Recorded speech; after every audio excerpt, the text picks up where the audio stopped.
प्रस्थान को इस ऊंचाई तक पहुंचाया।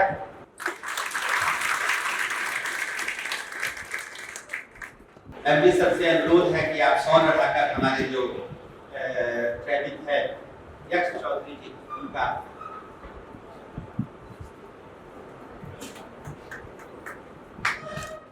तालियों से स्वागत।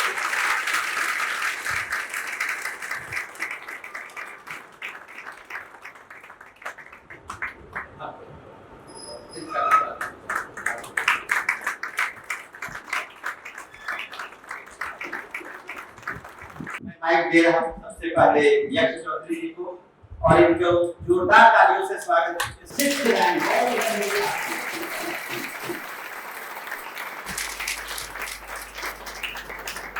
Good morning. मेरा नाम यक्ष चौधरी है। मैं अमरोहा के गांव से बिलोंग करता हूं, अलीदादपुर कला। और मैंने अपना जो 10th और 12th है, मतलब जो बेसिक स्कूलिंग है, वो अमरोहा से ही की है। उसके बाद मैंने IIT गुवाहाटी से अपना सिविल इंजीनियरिंग में बीटेक किया, उसमें मेरा प्रोडक्ट डिज़ाइन भी था। उसके बाद मैंने सिविल सर्विसेज की प्रिपरेशन किया, लगभग 4-4.5 साल मुझे हो गए हैं करते हुए प्रिपरेशन। 2019 में मेरा पहला अटेम्प्ट था प्रीलिम्स, और मेरा प्रीलिम्स क्लियर नहीं हो पाया था। उसके बाद एक फेलियर के बाद कुछ चीज़ें सीखी, फिर दूसरा अटेम्प्ट दिया 2020 में। उसमें प्रीलिम्स हुआ, मेंस हुआ, इंटरव्यू दिया, बट फाइनल सिलेक्शन नहीं हो पाया, लिस्ट में थोड़े से मार्जिन से रह गया था। उसके बाद ये मेरा तीसरा अटेम्प्ट था, जिसमें मेरा अभी रैंक आया है 2021 वाला। तो ये मेरा बेसिक बैकग्राउंड, मेरा टोटल बैकग्राउंड और बहुत सारा रूरल बैकग्राउंड ही है। सिर्फ मैं जो 4-5 साल अपने कॉलेज में था वो बाहर था मैं, तो पूरा टाइम मैं ऑलमोस्ट अपने गांव में ही था। तो ये मेरा बेसिक बैकग्राउंड है, बेसिक मेरा स्टडीज़ है अभी। और मेरा सोशियोलॉजी ऑप्शनल है, समाजशास्त्र, और उसमें मेरा इस बार काफ़ी अच्छा मार्क्स भी आया है, 285 मार्क्स है मेरा उसमें। तो अभी मैं थोड़ा बेसिक डिस्कस कर लेते हैं कि तैयारी कैसे करनी चाहिए।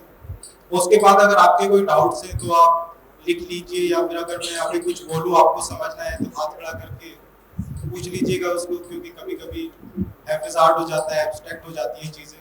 तो हाथ खड़ा करके बीच में पूछ लीजिएगा कि मुझे कुछ अगर समझ नहीं आए तो सीधा हाथ खड़ा कीजिए और पूछ लीजिए। देखिए, सबसे पहले तो हमको ये समझना होगा कि यूपीएससी जो एग्जाम है उसकी डिमांड्स क्या है। उसमें 3 स्टेजेस है, प्रीलिम्स होता है, मेंस होता है, इंटरव्यू होता है, और अपनी अपनी जो तीनों स्टेजेस है उसका कुछ कुछ अलग से डिमांड्स होती हैं। अगर हम उन डिमांड्स को फुलफिल कर दें तो हमारा सिलेक्शन हो जाएगा, अगर हम फुलफिल नहीं करेंगे तो सिलेक्शन नहीं होगा। It is as simple as that. सबसे पहली चीज तो ये, जब भी आप तैयारी शुरू करें तो तैयारी आप अपनी इंटीग्रेटेड तरीके से करें, इंटीग्रेटेड वे में करें। उसका क्या मतलब है, ये बोलने में बहुत अच्छा लगता है कि इंटीग्रेटेड वे में तैयारी करनी चाहिए, सब टॉपर्स लोग स्टेज पर आके बोलते हैं। इंटीग्रेटेड तैयारी करने का मतलब होता है कि जब भी हम कुछ भी पढ़ें तो हमारे दिमाग में प्रीलिम्स भी रहना चाहिए, मेंस भी रहना चाहिए, और पर्सनैलिटी टेस्ट मतलब इंटरव्यू जो है वो भी हमारे दिमाग में रहना चाहिए। आप लोग ऐसा ना समझें कि पहले मैं प्रीलिम्स क्लियर करूंगा या करूंगी, उसके बाद मेंस के लिए तैयारी करेंगे, मेंस होगा, जब मेंस हो जाएगा तो हम इंटरव्यू की तैयारी करेंगे। अगर आप इस साइकिल में फंसेंगे कि पहले प्रीलिम्स निकालेंगे, 1-2 अटेम्प्ट प्रीलिम्स की तैयारी करेंगे, प्रीलिम्स निकालेंगे, बड़ा अच्छा लगेगा मन को कि प्रीलिम्स हो गया है, फिर मेंस की तैयारी करेंगे, इसमें सिर्फ आपके अटेम्प्ट्स बर्बाद होंगे। तो जो आपकी होलिस्टिक तैयारी है वो हो नहीं पाएगी। प्रीलिम्स निकलेगा तो मेंस तो वैसे भी नहीं कर पाएंगे अगर तैयारी नहीं होगी, तो उसका बेनिफिट कुछ है नहीं, बस खुद को लोगों को भौकाल दिखा सकते हैं आप कि भाई मैंने प्रीलिम्स निकाला है, इससे ज़्यादा तो कुछ होना नहीं है। तो कोई भी आप सब्जेक्ट पढ़ें, कोई भी चीज़ आप पढ़ें, तो उसको प्रीलिम्स, मेंस और पर्सनैलिटी टेस्ट तीनों के पर्सपेक्टिव से पढ़ें। अब इसका अगर मैं एग्जांपल दूं कि अगर हम पॉलिटी पढ़ रहे हैं उसमें, तो अगर उसमें जो फैक्चुअल चीज़ें हैं प्रीलिम्स के लिए हमें वो तो याद करनी ही करनी है, समझना भी है उसको। अगर वहाँ पे सरकारिया कमीशन या पंची कमीशन आता है जो प्रीलिम्स में तो आता नहीं है इतना ज़्यादा, उसकी रिकमेंडेशंस हैं, उसको हमको याद करना है मेंस के पर्सपेक्टिव से। ऐसा ना करें कि अभी तो प्रीलिम्स की तैयारी में कर रहा हूँ तो प्रीलिम्स के फैक्ट्स में याद कर लूँगा और सरकारिया कमीशन, पंची कमीशन तो मेंस का पार्ट है, इसको तो छोड़ देते हैं, बाद में कर लेंगे इसको। ऐसा ना करें। तैयारी एक साथ करें, होलिस्टिक वे में तैयारी करें, तभी आपका मिनिमम नंबर ऑफ अटेम्प्ट्स में क्लियर हो जाएगा या हो पाएगा। नहीं तो आप साइकिल में फंसेंगे, 6 अटेम्प्ट देंगे, 5 अटेम्प्ट देंगे, 4 अटेम्प्ट देंगे। मैंने खुद ने 3 अटेम्प्ट दिए, मैंने खुद ने भी बहुत सारी मिस्टेक्स की हैं इसमें, जो मैं आपको बता रहा हूँ। पहले प्रीलिम्स पे हमने भी ध्यान दिया था, खैर प्रीलिम्स ही नहीं हो पाया था पहली बार में। तो एक तो ये चीज़ है कि आप इंटीग्रेटेड वे में आपको तैयारी करनी है। दूसरा, सोर्सेज तो सबको पता है, आपको भी पता है कि हमको कौन सी बुक्स पढ़नी है, कौन सा न्यूज़पेपर पढ़ना है, वो सबको पता होता है, यहाँ पे उसकी बात करने की ज़रूरत नहीं है। बट जो मेन क्वेश्चन होता है कि उसको पढ़ना कैसे है, वो ज़्यादा इम्पोर्टेंट होता है। आप सोर्स कोई भी फॉलो करें, सब में बेसिक चीज़ें होती हैं, और किसी एक किताब से तो कुछ आता नहीं है, सारी किताबों में लगभग सेम मटेरियल होता है, सब बेसिक चीज़ें होती हैं। पॉइंट है कि उसको पढ़ना कैसे है। देखिए, सबसे जो की है यूपीएससी को निकालने का, या यूपीएससी के ताले की जो चाबी है, मेरे हिसाब से, मेरी पर्सनल ओपिनियन में, वो है अंडरस्टैंडिंग और कंसेप्चुअल क्लैरिटी। अगर आप उसको, चीज़ों को बहुत अच्छे से समझ के क्लियर करके पढ़ेंगे तो आपका बहुत फ़ायदा होगा प्रीलिम्स, मेंस और इंटरव्यू तीनों स्टेजेस में। अब जैसे प्रीलिम्स में डायरेक्ट क्वेश्चंस आजकल थोड़े कम आते हैं, घुमा फिरा के इधर उधर पूछते हैं, जिसके लिए अंडरस्टैंडिंग बहुत ज़्यादा ज़रूरी है। और पूरा मेंस तो आपने देखा ही होगा किस तरह के सवाल आते हैं, डायरेक्टली पूछते नहीं हैं, सब इधर उधर से पूछते हैं घुमा फिरा के। तो उसमें अंडरस्टैंडिंग और कंसेप्चुअल क्लैरिटी की ज़रूरत है। और पर्सनैलिटी टेस्ट तो अल्टीमेट है ही आपका, उसमें तो आपकी अंडरस्टैंडिंग है, जो आपकी पर्सनैलिटी है, जो आपके सोशल ट्रेट्स हैं, वो सब जज किए जाते हैं। तो अंडरस्टैंडिंग बहुत ज़्यादा ज़रूरी है। अब अंडरस्टैंडिंग से क्या मतलब है, वर्ड तो बहुत अच्छा लगता है सुनने में कि अंडरस्टैंडिंग कंसेप्चुअल क्लैरिटी करनी चाहिए। अब देखिए, आप कुछ भी चीज़ पढ़ रहे हैं, फॉर एग्जांपल आप पढ़ रहे हैं कि पार्लियामेंट्री सिस्टम के बारे में पढ़ रहे हैं, जो हिंदी में मुझे नहीं पता, जो पार्लियामेंट्री सिस्टम हम पढ़ रहे हैं उसकी कुछ कैरेक्टरिस्टिक्स होती है, उसकी कुछ विशेषताएं होती हैं पार्लियामेंट्री सिस्टम की। अगर आप जब उन पार्लियामेंट्री सिस्टम की कैरेक्टरिस्टिक्स को पढ़ें तो उसमें समझें कि ये कैरेक्टरिस्टिक अगर पार्लियामेंट्री सिस्टम की है तो वो क्यों है। अगर ये कैरेक्टरिस्टिक किसी गवर्नेंस सिस्टम में नहीं होगी तो क्या तब भी वो पार्लियामेंट्री सिस्टम बन सकता है। या फिर जैसे फेडरल सिस्टम होता है हमारा, उसमें होता है कि एक रिटन कॉन्स्टिट्यूशन होना चाहिए, तो हम उसको समझें कि फेडरल सिस्टम के अंदर रिटन कॉन्स्टिट्यूशन की क्या ज़रूरत है। क्या अगर रिटन कॉन्स्टिट्यूशन नहीं होगा, क्या वो फेडरल सिस्टम नहीं होगा। ये मैं जस्ट एग्जांपल दे रहा हूँ, हो सकता है ये हाइपोथेटिकल हो, कुछ फैक्चुअली गलत हुई एग्जांपल, मेरा वो मकसद नहीं है, मेरा मकसद है आपको समझाने का। तो आप इन चीज़ों पे बहुत ज़्यादा ध्यान दें, क्योंकि ये चीज़ें आपकी काम आएंगी जब आप मेंस देंगे। देखिए, प्रीलिम्स के मार्क्स तो वैसे भी ऐड नहीं होने, क्वालिफाइंग नेचर का है, आपके मेंस में मार्क्स ऐड होने हैं। और मेंस के लिए सबसे ज़्यादा ज़रूरी है जो चीज़ मैं अभी बता रहा हूँ, अंडरस्टैंडिंग। अगर आप समझ के पढ़े होंगे तो आप आंसर्स को अच्छे से डील कर पाएंगे। अगर नहीं पढ़े होंगे समझ के, रीडिंग मारी होगी किताब की, तो वो कहीं काम नहीं आएगा। प्रीलिम्स, मेंस या इंटरव्यू, कहीं पे वो काम नहीं आएगा। तो ऐसा टारगेट ना बनाए कि लक्ष्मीकांत मुझे 4 दिन में कंप्लीट करना है, मुझे तो 50 पेज पर घंटा पढ़ना ही पढ़ना है, चाहे मुझे समझ आए या चीज़ें ना आए। टाइम लगता है तो लगे, पर समझ आना चाहिए, क्योंकि वही चीज़ प्रोडक्टिव है। और आपका समय भी तभी प्रोडक्टिवली यूटिलाइज हो पाएगा जब आप अच्छे से उसको समझ के पढ़ेंगे। चीज़ों को थोड़ा कंटेक्स्ट में पढ़ें, ऐसा ना हो कि कुछ फैक्ट आया है उसको पढ़ के आगे निकल गए कि यार ये तो प्रीलिम्स का फैक्ट है, तो रटने वाला है। ऐसा नहीं होता है। अगर कुछ चीज़ रटने वाली भी है तो उसका थोड़ा कंटेक्स्ट बनाएं। अब जैसे फॉर एग्जांपल अगर क्वालिटी काउंसिल ऑफ इंडिया आता है, QCI, अब देखिए बहुत सारे लोगों को शायद मेरा लेक्चर बोरिंग भी लगे, तो जिसको जाना है वो जा सकता है। आप यहाँ पे अपना टाइम दे रहे हैं, कुछ पॉइंट अगर आपको ठीक लगे तो आपको यूटिलाइज़ कीजिए। ये मेरा पर्सनल एक्सपीरियंस है, पर्सनल ओपिनियन है, सबके लिए वैलिड होगा नहीं ये। और जब एक बार सिलेक्शन हो जाता है थोड़ा पर्सपेक्टिव चेंज हो जाता है यूपीएससी को लेके। आप एस्पायरेंट है, 15 दिन पहले हम भी बहुत ज़्यादा डाउट में थे, कन्फ्यूजन्स थे, पर जब एक बार सिलेक्शन हो जाता है तो ऐसा लगता है कि यार जो चीज़ें हमने की है शायद वही चीज़ें सबसे अच्छी हैं, वही चीज़ें सबके लिए काम देगा। तो मैं आपको जो बता रहा हूँ मेरा पर्सनल ओपिनियन है, आप उसको यूज़ करें ना करें, ट्वीक करें, मॉडिफाई करें, और या फिर बिल्कुल डस्टबिन में डाल दें, वो आपके ऊपर है। अगर आपको कुछ चीज़ें बेनिफिशियल लगे, आपको यूज़फुल लगे, तो आप उसको इम्प्लीमेंट करें। तो मैं बात कर रहा था अंडरस्टैंडिंग की या कंटेक्स्ट की। जैसे क्वालिटी काउंसिल ऑफ इंडिया आता है कोई, तो अब ऐसा ना करें कि 4 पॉइंट्स हमने उसका पढ़ा कि क्वालिटी काउंसिल ऑफ इंडिया की ये फॉर एग्जांपल कि स्टैट्यूटरी बॉडी है, इस सन में बना था, ये इसका हेड होता है, और आगे बढ़ गए। ये चीज़ें आपने एक बार पढ़ तो लिया, ये आपके दिमाग में नहीं बैठेगा, क्योंकि सिलेबस इतना बड़ा है और चीज़ों को बार बार रिवाइज करना भी बहुत बार फिजिबल नहीं हो पाता है।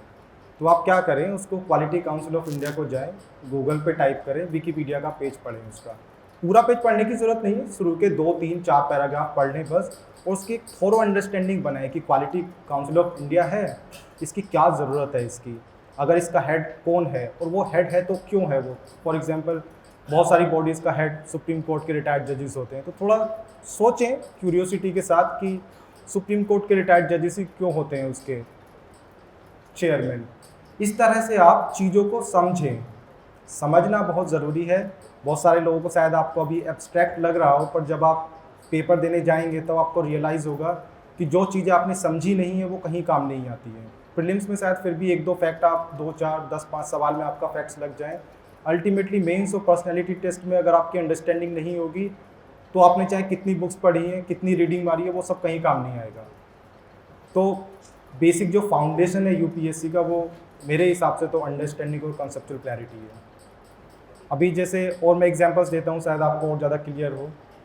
सपोज़ कि कोई फैक्ट आता है कि पिग्मी हॉक का, कोई न्यूज़पेपर में पढ़ा हमने कि पिग्मी हॉक करके एक जानवर होता है और यूपीएससी में स्पीशीज़ पूछी जाती हैं, तो आप थोड़ा अंदर घुसे उसमें क्यूरियोसिटी के साथ कि पिग्मी हॉक होता है तो ये कहाँ पाया जाता है, कौन से नेशनल पार्क में पाया जाता है, क्या ये उस नेशनल पार्क में एंडेमिक है या फिर उसका IUCN स्टेटस क्या है, क्या उसके नाम से कोई इंडिया में कोई कंजर्वेशन प्रोग्राम चलाया जा रहा है।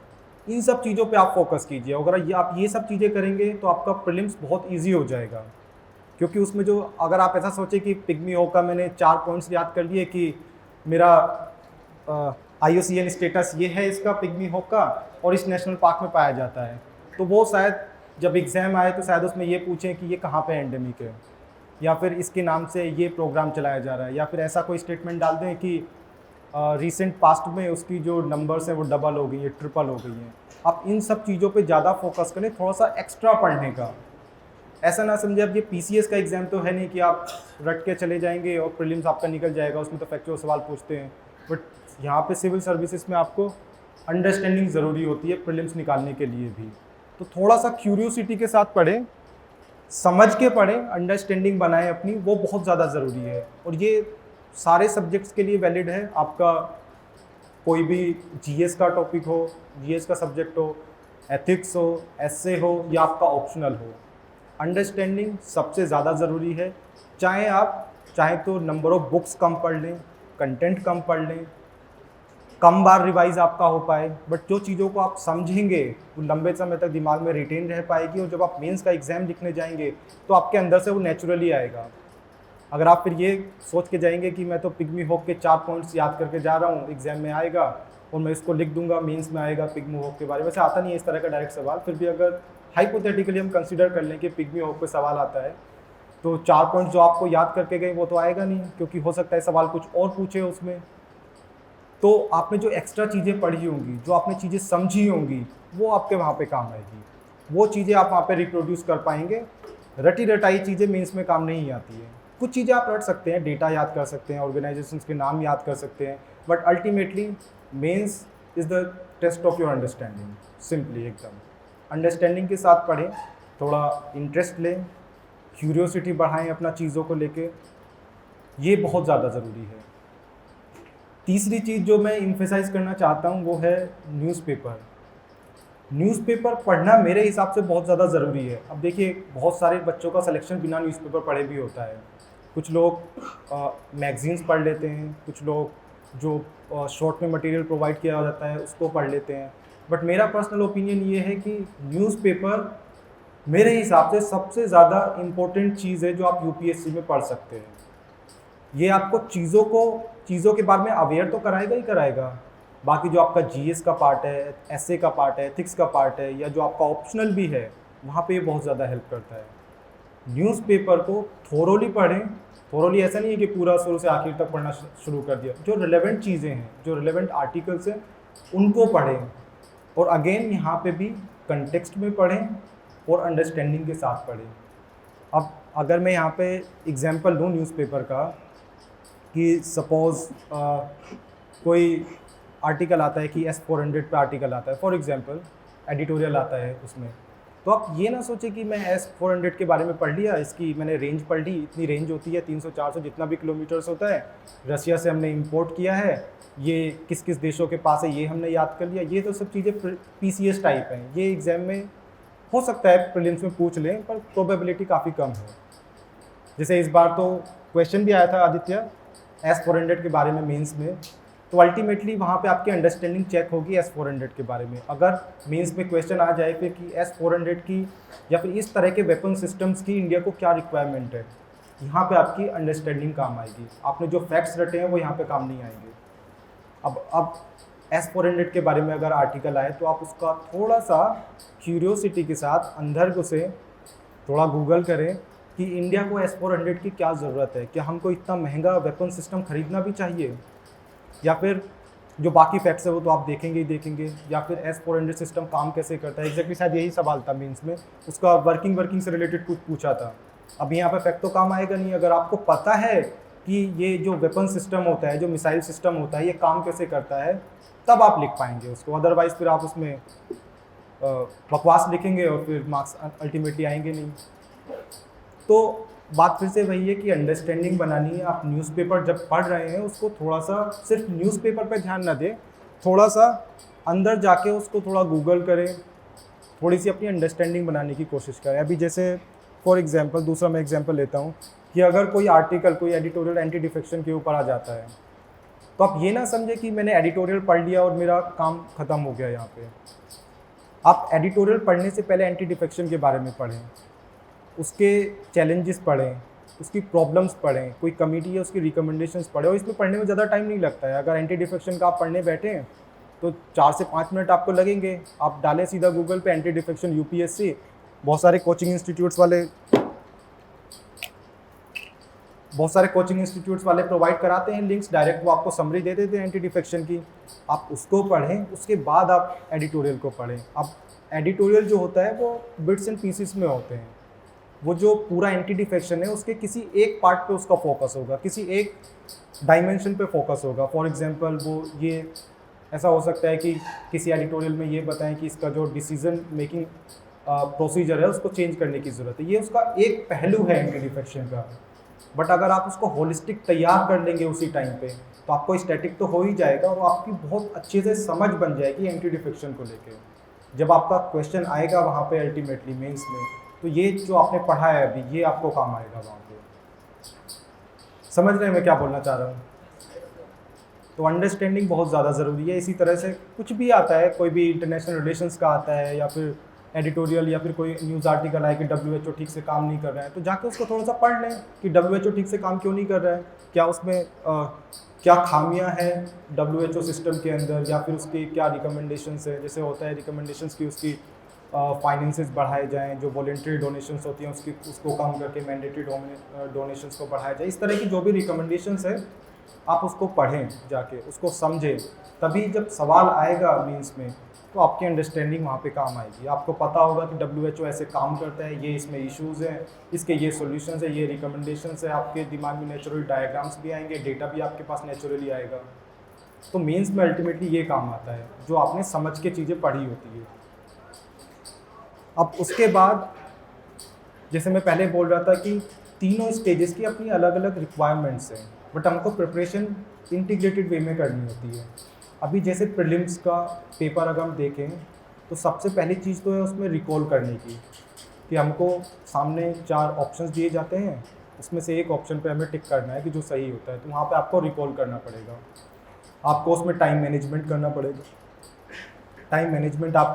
पड़ेगा, चीज़ों को इधर उधर से जुगाड़ करके, जिसको एजुकेटेड गेसिंग या इंटेलिजेंट गेसिंग बोलते हैं, आपको वो करना पड़ेगा। तो ये सब चीज़ें करने के बाद आपका प्रीलिम्स निकलेगा। और इन सब चीज़ों की जो अंडरलाइन फाउंडेशन होती है, जैसा हम सोशियोलॉजी में पढ़ते हैं कि एक स्ट्रक्चर होता है, एक बेस होता है, उसके ऊपर सुपर स्ट्रक्चर बनता है। तो UPSC की तैयारी में जो बेस है या जो स्ट्रक्चर है वो अंडरस्टैंडिंग है, कंसेप्चुअल क्लैरिटी है, उसके ऊपर पूरी बिल्डिंग बनती है। वो नींव है अंडरस्टैंडिंग, और उसके ऊपर ही पूरी जो बिल्डिंग बनेगी आपकी UPSC की प्रिपरेशन की वो बनती है। तो ये बेस में आता है। तो प्रीलिम्स में वैसे मुझे इतना ज़्यादा आइडिया नहीं है, मैं बहुत ज़्यादा तैयारी नहीं किया, शायद आदित्य बहुत अच्छे से बता पाए प्रीलिम्स के बारे में। जो दूसरा स्टेज होता है मेंस, उसमें सबसे ज़्यादा ज़रूरी है आपकी प्रेजेंटेशन। आप आंसर्स को लिखते कैसे हैं। हो सकता है कि आपको बहुत ज़्यादा नॉलेज हो सकता है कि जो टॉपर्स हैं आपको उनसे भी ज़्यादा नॉलेज हो, बट अल्टीमेटली डिपेंड करेगा कि आप उस नॉलेज को पेपर पे कैसे लिख पा रहे हैं, उसको आप कैसे रिप्रेजेंट कर रहे हैं वहाँ पे, किस तरह का डेटा आप यूज़ कर रहे हैं, कितना रिलेवेंट चीज़ें आप लिख रहे हैं, या फिर कितने डायग्राम्स आप बना रहे हैं, कैसे इंट्रोड्यूस कर रहे हैं, कैसे कंक्लूड कर रहे हैं, कितना कंटेंट लिख रहे हैं, क्या आप कॉपी भर पा रहे हैं कि नहीं भर पा रहे हैं। ये सब चीज़ें मेंस में काम आती हैं। तो अल्टीमेटली आंसर राइटिंग वहाँ पे सबसे ज़्यादा इम्पोर्टेंट होता है। वैसे मैंने आंसर राइटिंग बहुत ज़्यादा नहीं की थी, और अगर मुझे बोला जाए कि मेंस में ऐसी क्या चीज़ है जो अगर मेरा सिलेक्शन नहीं होता अगली बार मैं करता, तो वो है आंसर राइटिंग। मैं आंसर राइटिंग प्रैक्टिस पे बहुत ज़्यादा फोकस इसलिए कर रहा हूँ कि वही चीज़ है जो आपके मार्क्स लाएगी मेंस में। आंसर राइटिंग सबसे ज़्यादा ज़रूरी है। अब हो सकता है कुछ लोगों के अंदर इनहेरेंट हो, कुछ लोगों के अंदर लिखने की नेचुरल क्षमता हो, जो लिख पाते हैं अच्छे से, तो शायद उनके लिए वैलिड ना हो। पर जो लोग पेपर टाइम पे पूरा नहीं कर पाते हैं, जो लोग चीज़ें जिनके अंदर से नेचुरली कंटेंट नहीं आता है, या फिर जो डायग्राम्स बनाने में अच्छे नहीं हैं, उनके लिए प्रैक्टिस बहुत ज़्यादा ज़रूरी है। और यहाँ पे काम आती है टेस्ट सीरीज़। आप लें किसी का भी लें, एक अच्छी टेस्ट सीरीज़ लें, किसी अच्छे इवेल्युएटर से उसको इवेल्युएट कराएं, उसमें आपकी जो खामियां आपको दिखें, जो गलतियां दिखें, उन पे काम करें। और जो भी आप अपना स्ट्रक्चर बनाते हैं अपने आंसर्स का, कि मुझे इंट्रोड्यूस ऐसे करना है, कंक्लूड ऐसे करना है, ये डायग्राम्स लिखना है, आप उन चीज़ों को प्रैक्टिस करें वहाँ पे जब आप आंसर राइटिंग करें। क्योंकि अगर आप ऐसा सोच के जाएंगे कि यार मैं तो एकदम बॉन्ड हूँ तो मुझे तो सब आता है, मैं तो आंसर्स लिख ही दूंगा, ऐसा बिल्कुल भी नहीं होता है। जब आप लिखेंगे वहाँ आप बुरी तरह से फेल हो जाएंगे अगर आपने प्रैक्टिस नहीं की होगी। वहाँ पे एक तो टाइम मैनेजमेंट का इशू रहता है। 3 घंटे में उनको यूपीएससी में 50 पेज भरने होते हैं लगभग ऑन एन एवरेज। तो ये आपको राइटिंग स्पीड पे भी काम करना होता है। आपको देखना है कि आप पेपर कैसे अटेम्प्ट करेंगे। क्या आप 50 पेज भर भी पाएंगे वहाँ पे जो 50 पेज आएंगे, या फिर आपने अगर डायग्राम्स के बारे में, तो आंसर राइटिंग बहुत ज़्यादा ज़रूरी है। और जब आप मेंस की प्रिपरेशन करें तो उसमें किसी भी एक सब्जेक्ट को या जीएस को, ऑप्शनल को, एसए को, किसी को भी डिस्प्रपोर्शनेट टाइम ना दें। मतलब आपको बैलेंस करना पड़ेगा। आपको अगर जीएस है उसको आप आधे टाइम या 40% 60% टाइम जितना भी देना चाहें, वो आपकी स्ट्रेंथ के ऊपर है कि कौन सा सब्जेक्ट आपका ज़्यादा स्ट्रॉन्ग है, किस में आपको काम करने की ज़रूरत है। तो आप टाइम मैनेज ज़रूर करें कि आपको ऑप्शनल में कितने महीने देने हैं, कितने घंटे आपको पढ़ने हैं, या प्रीलिम्स और मेंस के बीच में जो टाइम मिलता है उसमें आपको किस तरह से टाइम मैनेज करना है, एथिक्स में आपको कितना टाइम देना है। ये मेरा पर्सनल एक्सपीरियंस है, क्योंकि मैं प्रीलिम्स और मेंस के बीच में मोस्टली टाइम अपना ऑप्शनल पढ़ता रह जाता था और जीएस तैयार नहीं हो पाता था। तो ये मैं अपने पर्सनल एक्सपीरियंस से बोल रहा हूँ कि पहले से थोड़ा प्लान कर लें कि मुझे इतना टाइम जीएस में देना है, इतना टाइम ऑप्शनल में देना है। और अगर आप कुछ लोग इस बार मेंस लिख रहे हैं या अगली बार मेंस लिख रहे हैं, तो 2-3 चीज़ें ज़रूर ध्यान रखें। सबसे पहला होता है आंसर राइटिंग में डेटा। आप जो भी आर्ग्यूमेंट्स लिख रहे हैं उसमें हवाबाजी ना करके आप उसको डेटा से सब्सटेंशिएट कीजिए, वो बहुत ज़्यादा ज़रूरी होता है। डेटा को आप चाहे तो कलेक्ट कर सकते हैं, या फिर मेंस से पहले बहुत सारे कंपाइलेशंस आते हैं, आप वहाँ से तैयार कर लीजिए डेटा को। चाहे तो आप टॉपिक वाइज डेटा तैयार कर लीजिए, पेपर वाइज डेटा तैयार कर लीजिए, सब्जेक्ट वाइज डेटा तैयार कर लीजिए, पर डेटा बहुत ज़्यादा ज़रूरी होता है मेंस में। दूसरा, आप डायग्राम्स ज़रूर बनाएं मेंस के पेपर में। वैसा भी नहीं कि 20 के 20 क्वेश्चंस में आपको डायग्राम बनाना है, जितना आपको रिलेवेंट लगे, जितना आपको रिलेवेंट लगे उतना बनाएं। ऐसा इररिलेवेंट और ज़बरदस्ती डेटा। अब आप कुछ लोग बात कर रहे हैं, मैं डिस्ट्रैक्ट हो रहा हूँ, अगर किसी को इंटरेस्ट ना हो तो वो प्लीज़ बाहर जाके बात कीजिए। अगर आपको सुनना है आप तभी बैठे यहाँ पे, आप भी अपना टाइम वेस्ट कर रहे हैं, मैं भी अपना टाइम लगा रहा हूँ आपके लिए।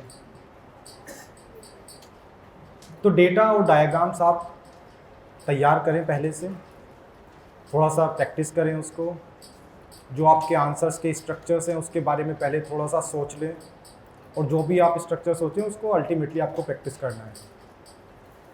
तो मेंस का तो बस इतना ही रहता है। अब मेंस में जो मेजर पार्ट है कि आंसर राइटिंग कैसे किया जाए, अगर मैं उसके बारे में बोलूँगा तो बहुत ज़्यादा लेट हो जाएगा, आपको भी और जो भी ऑर्गेनाइज़ करा रहे हैं उनके लिए भी वो ज़्यादा लंबा सेशन हो जाएगा, क्योंकि मेरे बाद आदित्य को ही बोलना है। बट 4-5 चीज़ें मैं मेंस आंसर राइटिंग के बारे में ज़रूर बोलूँगा। शायद आपको वो एब्स्ट्रैक्ट लगें जो लोग अभी शुरुआत की है प्रिपरेशन की, बट फिर भी सुनने की कोशिश करें, बियर विद मी। सबसे पहले होता है जब हम आंसर्स लिखते हैं कि हमको अपने आंसर्स कंप्लीट करने होते हैं, और आंसर कंप्लीशन का मतलब होता है प्रॉपर इंट्रोडक्शन और प्रॉपर कंक्लूजन। इंट्रोडक्शन और कंक्लूजन मैकेनिकल नहीं होना चाहिए, इंट्रोडक्शन और कंक्लूजन प्रॉपर ऑर्गेनिक होना चाहिए। जब हम आंसर लिखते हैं, हमारा इंट्रोडक्शन हमारे आंसर्स की प्रीमाइस सेट करे और कंक्लूजन हमारे आंसर्स को समराइज करे या फिर कोई एक वे फॉरवर्ड दे। ये बहुत शॉर्ट में बता रहा हूँ आपको, शायद आपको क्लियर ना भी हो, बट जब आप मीन्स देंगे तो आपको शायद और ज़्यादा क्लियर हो कि मैं क्या बोलना चाह रहा था। दूसरी चीज़ होती है, आंसर तो आपने कंप्लीट कर दिया, आपको पेपर भी कंप्लीट करना है। कोशिश करें कि जितना स्पेस वहाँ पे दिया जाए, 40-50 पेज आते हैं वैसे तो, कि 50 के 50 पेज को आप भरने की कोशिश करें। अगर आपका राइटिंग स्पीड कम है तो थोड़ा अपना जो लिखने की साइज़ होता है, फॉन्ट साइज़ होता है, उसको बढ़ा दें, लाइंस के बीच में स्पेसिंग बढ़ा दें, नंबर ऑफ डायग्राम्स बढ़ा दें, पर आपकी कॉपी दिखने में सुंदर लगनी चाहिए और सारे क्वेश्चंस कंप्लीट होने चाहिए, पूरी कॉपी कंप्लीट होनी चाहिए। कॉपी के अंदर यूनिफॉर्मिटी होनी चाहिए। जो क्वेश्चंस आपको नहीं आते हैं आप उनको भी अटेम्प्ट करें, क्योंकि अगर जो क्वेश्चंस नहीं आते हैं उसमें से अगर आप 1-2 नंबर भी निकाल पाएँ तो काफ़ी हेल्पफुल रहता है। अगर 4-5 सवाल आते हैं जो आपको नहीं आता है, उसमें से अगर 1-1, 2 नंबर, 2-2 नंबर बढ़ जाते हैं, 5-10 नंबर आपके बढ़ जाएंगे। पॉइंट ये है कि आपको जो क्वेश्चंस नहीं आते हैं आप उसको भी उतना ही टाइम डिवोट करें जो क्वेश्चंस आपको आते हैं उसके बराबर। ऐसा ना सोचे कि ये सवाल तो मेरे को नहीं आता है, इसमें तो मैं 50 वर्ड्स लिख के आगे निकल जाता हूँ या निकल जाती हूँ, और जो क्वेश्चन मुझे आते हैं उसमें मैं अपने आराम से 200 वर्ड्स लिखूँगा। ऐसा बिल्कुल ना सोचें। सारे क्वेश्चंस को इक्वल टाइम दें, तभी आपकी कॉपी में यूनिफॉर्मिटी आ पाएगी, और एग्जामिनर को जितनी आपकी कॉपी इंटरेस्टिंग लगेगी, जितना उसको पढ़ने में मज़ा आएगा, उतने ज़्यादा आपके मार्क्स आएंगे। और अगली चीज़ है कि आप जो भी लिखें अपने आंसर्स में, मेंस में, वो रिलेवेंट होना चाहिए। जो पूछा है आप वही लिखें। बीटिंग अराउंड द बुश मतलब कि इधर उधर की चीज़ें ना लिखें। जो चीज़ पूछा है डायरेक्टली उसी पे फोकस करके वही चीज़ लिखें। हेडिंग डाल दें आप वहाँ पे अपने आंसर्स में कि ये चीज़ मैंने यहाँ पे एड्रेस की है, ये चीज़ जो क्वेश्चन में पूछा गया है ये चीज़ मैंने यहाँ पे एड्रेस किया है। फॉर एग्जांपल अगर चैलेंजेस पूछे जाते हैं तो चैलेंजेस का हेडिंग डाल के आप उस पर चारों तरफ एक डब्बा कर दें, जिससे कि एकदम एग्जामिनर या इवेल्युएटर को आपको एकदम क्लियर हो जाए कि आपने चैलेंजेस को यहाँ पे टैकल किया है। रिलेवेंट लिखना बहुत ज़्यादा ज़रूरी है।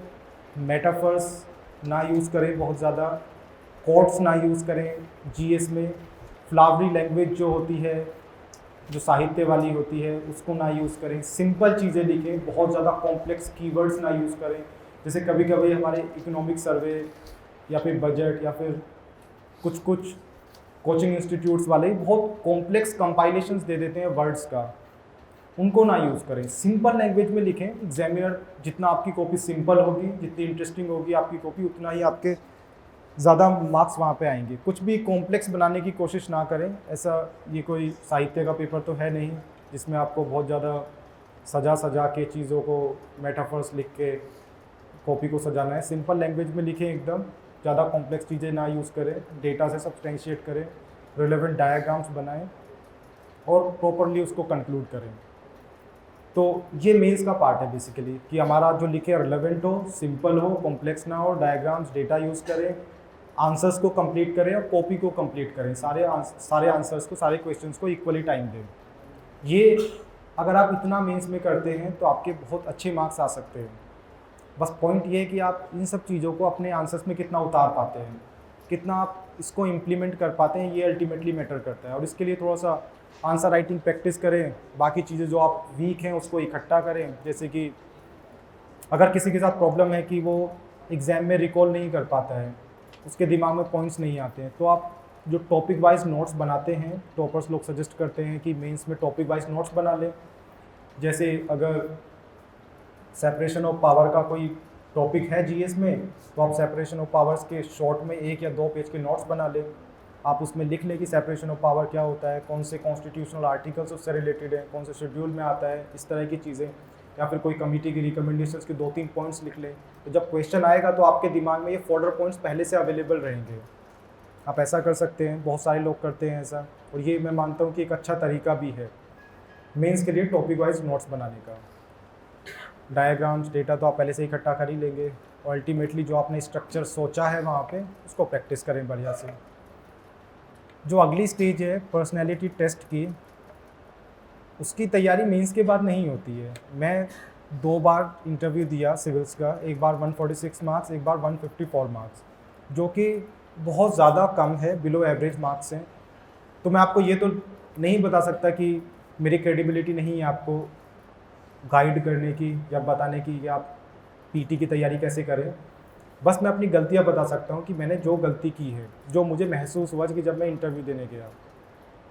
सबसे बड़ी गलती, जैसे मैं सबसे शुरू में बोला, इंटीग्रेटेड तैयारी ना करने की। हम सोचते हैं कि यार मेंस हमारा क्लियर होगा, उसके बाद हम पीटी की तैयारी करेंगे। पीटी की तैयारी मतलब पर्सनैलिटी टेस्ट, वो इंटरव्यू से थोड़ा डिफरेंट रहता है। पर्सनैलिटी जो होती है हमारी ओवरऑल, वो वहाँ पे टेस्ट की जाती है कि हम जब हम बोल रहे हैं, जब कोई भी आंसर कर रहे हैं, उसका स्ट्रक्चर कैसा है, कितना हम लॉजिकली बात कर रहे हैं, या हमारे जो आर्ग्यूमेंट्स हैं हम उनको कितना अच्छे से एसिमिलेट कर पा रहे हैं, हमारे सोशल ट्रेट्स किस तरह के हैं। हम सोशल ट्रेट्स मतलब जैसे एम्पैथी होता है, ऑनेस्टी होता है, इंटीग्रिटी होता है, हम इसको कितने अच्छे से वहाँ पे इन सब जो हमारे सोशल ट्रेट्स हैं कितना इम्प्लीमेंट कर पा रहे हैं। प्रॉब्लम मेंस के बाद पर्सनैलिटी टेस्ट की तैयारी करने की ये है कि पर्सनैलिटी जो होती है ओवर द टाइम डेवलप होती है, उसमें ईयर्स लगते हैं, कभी कभी डिकेड्स भी लगता है। उसमें हमारा जो बैकग्राउंड होता है वो भी इम्पेक्ट करता है, और 1-2 महीने में पर्सनैलिटी चेंज नहीं होती है। तो अगर आपको पर्सनैलिटी टेस्ट में अच्छा स्कोर करना है, तब आपको काम करना पड़ेगा आपकी थ्रू आउट द प्रिपरेशन, 1 या 2 महीने में नहीं होगी।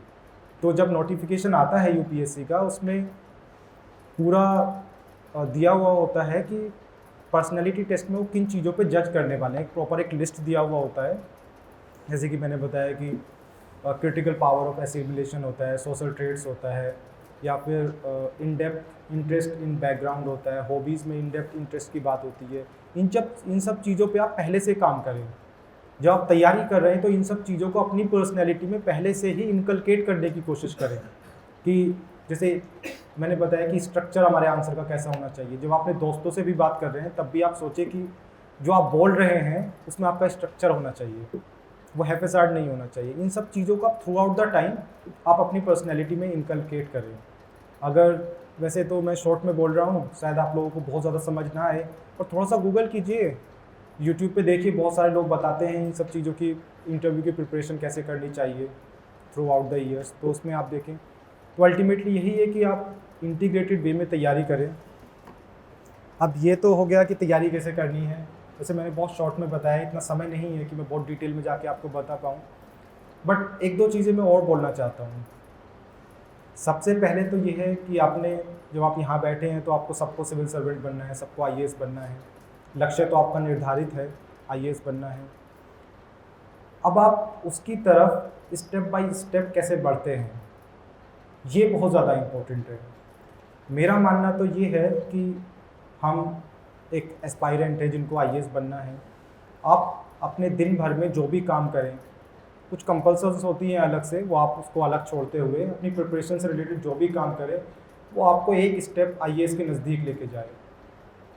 आप अपना जो भी टाइम कहीं पे भी इन्वेस्ट कर रहे हैं वो आपकी यूपीएससी की जर्नी में आपको हेल्प करे। ये बड़ा डिबेटेबल भी हो सकता है जो मैं बोलने जा रहा हूँ अभी, कि और ये मेरा पर्सनल ओपिनियन है कि अगर आपके पास 1 मिनट भी है उसको आप तब भी आप उसको यूटिलाइज़ कीजिए आपके यूपीएससी के प्रिपरेशन में। अब शायद आप ये बोल सकते हैं कि तो बहुत बोरिंग लाइफ हो जाएगी, हो भी सकता है, आप पे डिपेंड करेगा कि आप कितना इंटरेस्ट लेते हैं। अगर आपके पास 5 मिनट भी हैं तो रादर देन एक गाना सुना जाए उसमें, या कोई कॉमेडी वीडियो देखा जाए, कुछ इन्फॉर्मेटिव देख लीजिए, आपका थोड़ा एंटरटेनमेंट भी हो जाएगा। जैसे बहुत सारा इन्फॉर्मेटिव कंटेंट होता है, यूट्यूब पे होता है, पॉडकास्ट होते हैं बहुत अच्छे अच्छे, उनको सुन सकते हैं। वो कहीं ना कहीं आपको एक कदम नज़दीक लेके जाएगा सिविल सर्विसेज की। गाना जो होता है वो आपको मतलब न्यूट्रल है, वो आगे नहीं लेके जाएगा, पीछे भी नहीं लेके जाएगा, पर हो सकता है कुछ लोगों का एंटरटेनमेंट हो जाए और आगे बढ़ जाए उससे। मेरा मकसद ये है बोलने का कि आप जो भी काम करें वो काम करें जो आपको आईएएस के एक कदम नज़दीक लेके जाए।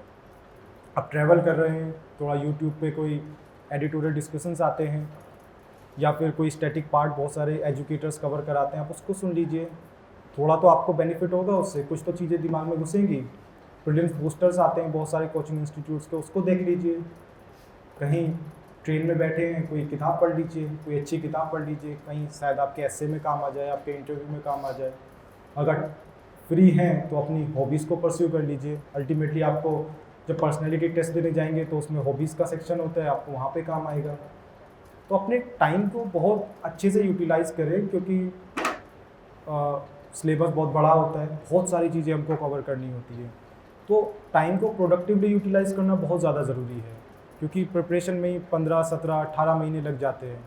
तो जिनको अगली बार देना है, जिनके पास समय कम है, समय को बहुत अच्छे से इस्तेमाल करें, प्रोडक्टिवली इस्तेमाल करें, इधर उधर ज़्यादा डिस्ट्रैक्ट ना हो।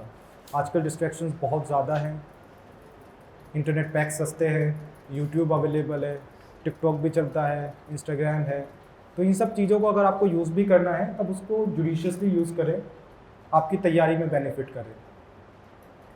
और एक स्वामी विवेकानंद जी का कोट है, कि मुझे एग्जैक्ट कोट याद नहीं है, कि ऐसा है कि उसमें कि एक आइडिया को आप एक आइडिया पे फोकस करें और उसी आइडिया के लिए जिए, उसी आइडिया के लिए मरें, ऐसा कुछ है। मेरे एग्जैक्ट कोट याद नहीं आ रहा है, पर इस कोट से मतलब है कि आपका फोकस वहीं पे होना चाहिए। यूपीएससी में आप जो भी कर रहे हैं अपने दिन भर में, आपका फोकस सिर्फ और सिर्फ यूपीएससी पे हो। अगर आपका यूपीएससी या सिविल सर्विसेज पे फोकस रहेगा, डिस्ट्रैक्शंस अपने आप नहीं आएंगे, खुद से थोड़ा मोटिवेशन बना रहेगा, इधर उधर आप टाइम वेस्ट नहीं करेंगे। तो अपना फोकस एक ही चीज़ पे रखें। अब कुछ लोग इसको शायद लॉ ऑफ अट्रैक्शन भी बोल सकते हैं, कुछ लोग इसको बोल सकते हैं कि यार ये तो बहुत ज़्यादा हार्ड वर्क है दिन भर पढ़ना। आप जो उसको डेफिनेशन दें वो दें, बट फोकस अपना एक ही जगह पे रखें, ध्यान केंद्रित सिर्फ यूपीएससी पे रखें, सही चीज़ें पढ़ें, सही डायरेक्शन में पढ़ें और रिज़ल्ट एकदम अच्छा आएगा। बहुत सारे लोग फेल इसलिए होते हैं क्योंकि जो पढ़ने का तरीका होता है वो तरीका गलत होता है। यूपीएससी का एग्ज़ाम आप सही से पढ़ें तो डूएबल होता है, आप आईएएस आईपीएस तक आप आराम से पहुंच सकते हैं, प्रोवाइडेड कि आप सही से तैयारी करें। ऐसा ना समझे कि जो लोग सिलेक्टेड होते हैं वो लोग बहुत ज़्यादा कुछ आपसे डिफरेंट हैं, या उनकी तो कोई बहुत ज़्यादा कोई बड़ी ग्रांड स्ट्रेटेजी है, ऐसा कुछ नहीं होता है। आप उधर बैठे हैं, मैं इधर खड़ा हूँ, सब एक जैसे हैं। सबको शायद आप 1 साल पढ़ेंगे मेरा जितना आपका नॉलेज होगा, तो कोई डिफरेंस नहीं होता है। आप सही से पढ़ें, आप भी अगली बार आके इधर टॉक देंगे, जैसा मैं अभी यहाँ पे बोल रहा हूँ, शायद बहुत ज़्यादा बकवास भी हो उसमें, आप भी अगली बार इधर खड़े होंगे। सही से अगर तैयारी करेंगे, अपना फोकस के साथ, कमिटमेंट के साथ, डेडिकेशन के साथ पढ़ें, लक्ष्य तो आपका निर्धारित है ही, स्टेप बाय स्टेप आगे बढ़ते रहें। तो मैं तो बस इतना ही बोलना चाहता हूँ। सारे क्वेश्चंस मैं लूँ इनमें से, ये कुछ क्वेश्चंस। अच्छा, रिलेवेंट लगे उसको कर दो। इस प्रकार से समझ देखो एक क्वेश्चन है यहाँ पे कि प्रीलिम्स और मेंस के बेस पर करंट अफेयर्स को कैसे तैयार करें ताकि दोनों कवर हो जाए। क्या मैगज़ीन इम्पोर्टेंट है अगर न्यूज़पेपर ना पढ़े तो? देखो बहुत सारे लोग बिना न्यूज़पेपर पढ़े भी क्लियर करते हैं एग्ज़ाम, और बहुत सारे लोग बिना मैगज़ीन पढ़े भी कर लेते हैं। बट मेरी पर्सनल राय में न्यूज़पेपर पढ़ना ज़रूरी होता है। अब इसमें है कि उसको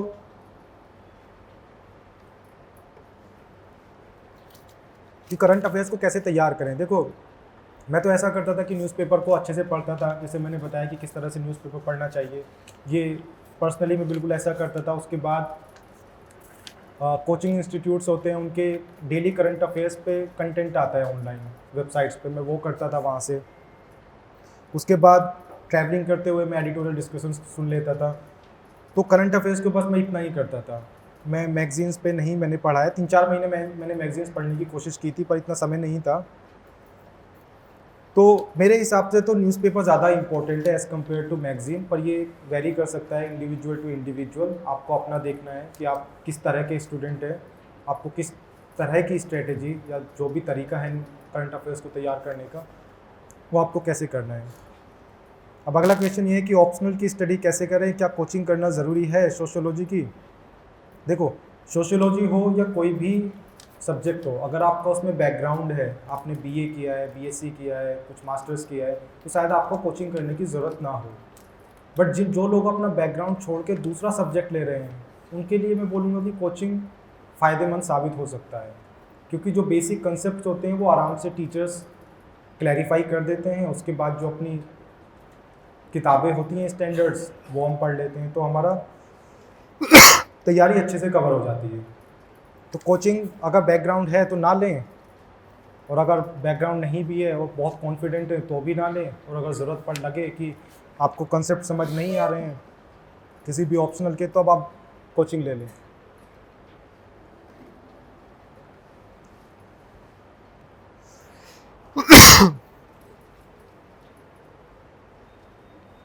देखिए, मैं बीटेक किया है। क्वेश्चन है कि मैंने आईआईटी से बीटेक किया, उसके बाद फिजिक्स केमिस्ट्री मैथ्स ऑप्शनल मैंने नहीं लिया। ये मेरा मैंने इसलिए नहीं लिया क्योंकि मेरा सिविल इंजीनियरिंग में था। हाँ, इसको खोल दीजिए।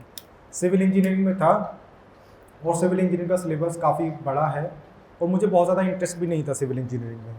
एक तो ये पॉइंट है। दूसरा है कि सिविल इंजीनियरिंग में मार्क्स कम आते हैं, कुछ लोगों के मार्क्स आते हैं, बट इन जनरल अगर आपको 200-250-300 मार्क्स लेके आने हैं सिविल में, तो आपको बहुत ज़्यादा मेहनत करनी होती है। अगर मेहनत करेंगे तो फिर जीएस छूट जाता है पीछे। तो मेरे प्रैक्टिकल कंसिडरेशंस थे जब मैंने सोशियोलॉजी लिया कि सिलेबस छोटा है, मार्क्स अच्छे आते हैं, इंटरेस्टिंग है, इंटरेस्ट सबसे ज़्यादा ज़रूरी था, और आपका बाकी जीएस में, एथिक्स में और एसए में भी इसका यूज़ होता है, इसलिए मैंने लिया था सोशियोलॉजी ऑप्शनल। अगला क्वेश्चन है कि मेंस राइटिंग लिखते समय डायग्राम फ्लो चार्ट बनाने में थोड़ा मुश्किल होता है। इसको मुश्किल होता है तो आप प्रैक्टिस करें। जैसे एथिक्स में अगर आपको दिक्कत है तो आप मुदीत जैन सर की एक बुक आती है डिकोड एथिक्स, उससे डायग्राम्स बनाना सीखें। प्रिपेयर्ड कर ले अपने डायग्राम्स को, फ्लो चार्ट्स को, कि इस तरह का क्वेश्चन आएगा तो मैं इस तरह का डायग्राम बनाऊंगा। कोई अगर स्टेप बाय स्टेप सॉल्यूशन देता है तो मैं उसमें फ्लो चार्ट बनाऊंगा। तो आप इसको पहले से थोड़ा तैयार कर लें अगर आपको लिखने में दिक्कत है, मतलब बनाने में अगर मुश्किल होता है, और प्रैक्टिस कर लें उसको पहले से। तो ये जो चीज़ें हैं डायग्राम और फ्लो चार्ट की, ये सॉल्व हो जाएंगी, और इससे बहुत वैल्यू एडिशन होता है आंसर्स में। मैं तो बोलता हूँ कि सबको तैयारी करनी चाहिए इसकी। Toughest time during preparation and how you manage your self, explain shortly your daily plan. देखो, टफेस्ट टाइम तो सबसे पहले था जब प्रीलिम्स ही क्लियर नहीं हुआ था, फर्स्ट अटेम्प्ट में 2019 में। बट यहाँ पे हमको ये समझना पड़ेगा कि एग्ज़ाम की रियलिटी यही है कि बहुत सारे लोगों का सिलेक्शन नहीं होगा। अभी सीटें तो 600-650 हैं, और कुछ लाख बच्चे फॉर्म भरेंगे, कुछ लाख बच्चे पेपर देंगे, तो ये तो जाहिर सा है कि बहुत सारे लोगों का सिलेक्शन नहीं होना है। और जिस नेचर का एग्ज़ाम है, प्रीलिम्स, मेंस और फिर इंटरव्यू, उसमें इतने सारे नंबर ऑफ़ पेपर्स हैं। प्रीलिम्स में भी सीसेट होगा, जीएस होगा, और अगर आपने कहीं पे भी फॉल्टर किया तो आप बाहर हैं रेस से।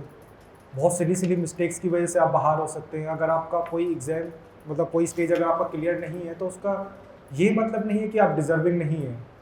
उसका ये भी मतलब नहीं है कि यूपीएससी का पेपर बनाने का तरीका या यूपीएससी का जो प्रोसेस है वो ख़राब है, उसको आप क्रिटिसाइज़ करें, उसका वो भी मकसद नहीं है।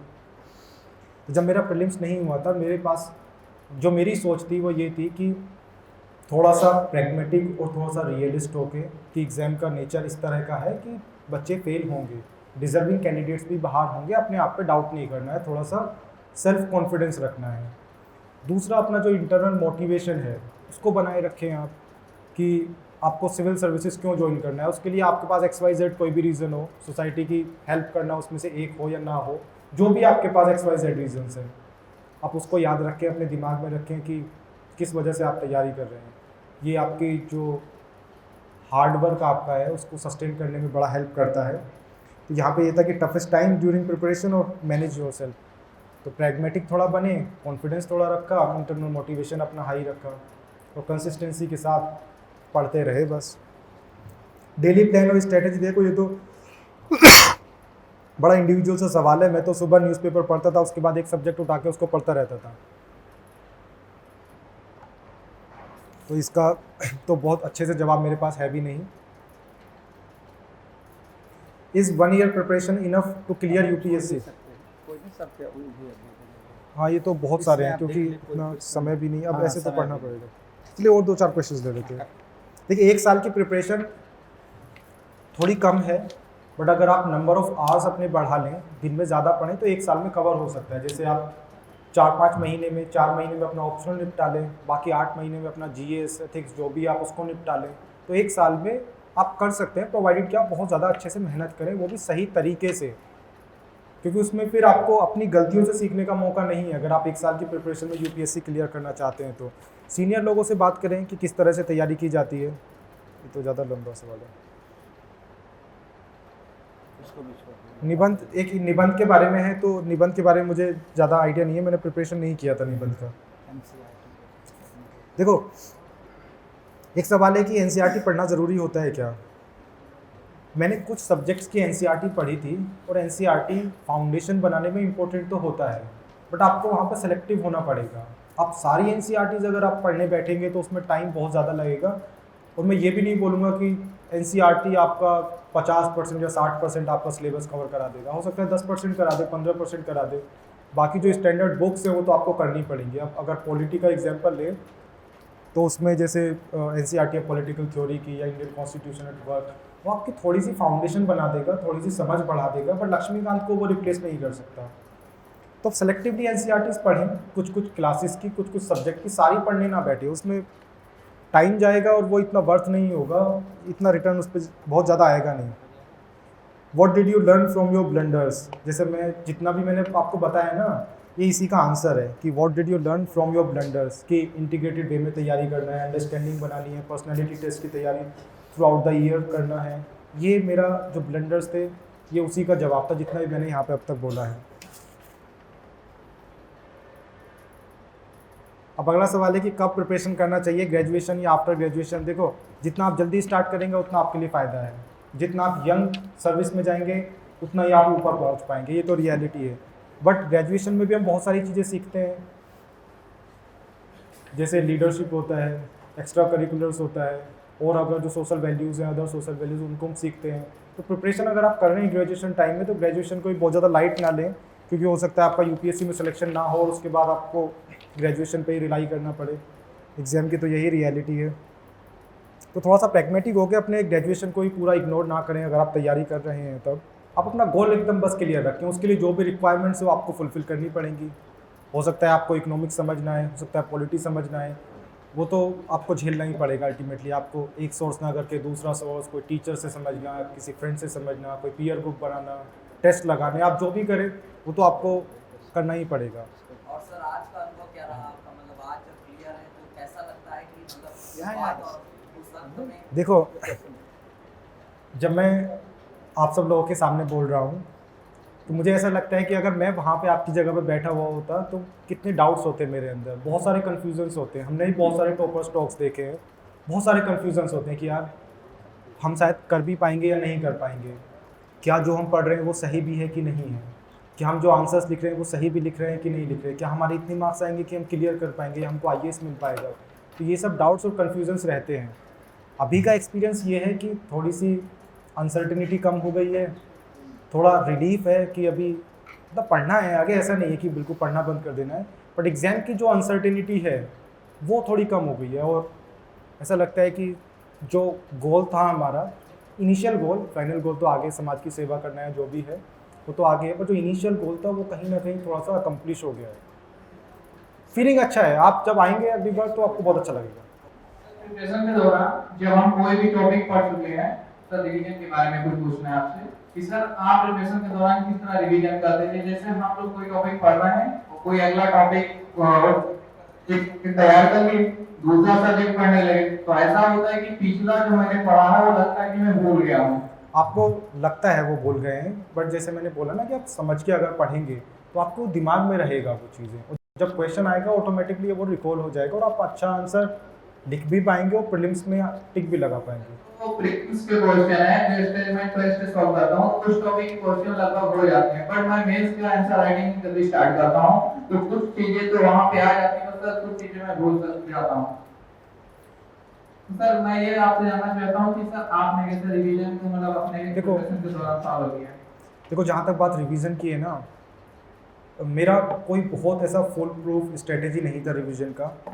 जितने सब्जेक्ट था मैं तो उसको साइकिल में करता था कि पहले पॉलिटी उठाया, उसको कवर किया, नेक्स्ट हिस्ट्री पे गए, उसको कवर किया, एनवायरनमेंट उठाया, उसको कवर किया, सारे सब्जेक्ट्स एक बार किए, तो दोबारा से साइकिल लगा दिया उसी से। ये मेरा था। एकदम सिंपल है, चाहे तो करें, नहीं तो आपको कुछ करते हैं कि पहले पॉलिटी पढ़ेंगे, फिर दूसरा सब्जेक्ट करेंगे, पर थोड़ा थोड़ा उसको भी रिवाइज करते रहेंगे, इस तरह से करते हैं। और जहाँ तक बात रिकॉल की है ना, अगर आप बहुत बढ़िया से चीज़ें कवर करेंगे, समझ के पढ़ेंगे, तो एग्जाम में अपने आप रिकॉल हो जाती हैं चीज़ें। क्वेश्चन ज़्यादा डायरेक्ट तो आपको फैक्ट तो कोई पूछेगा नहीं कि WHO के बारे में 4 पॉइंट्स लिख दो, वो तो आपको इस तरह के फैक्ट्स तो लिखनी नहीं है। क्वेश्चंस एनालिटिकल आते हैं, आपकी जो समझ है चीज़ों को लेके वो टेस्ट की जाएगी वहाँ पर। अगर आपको समझ है तो आप अच्छे आंसर्स लिख पाएंगे, ज़रूर लिख पाएंगे। समझ, जैसे मैंने पहले भी बोला, is the key to UPSC।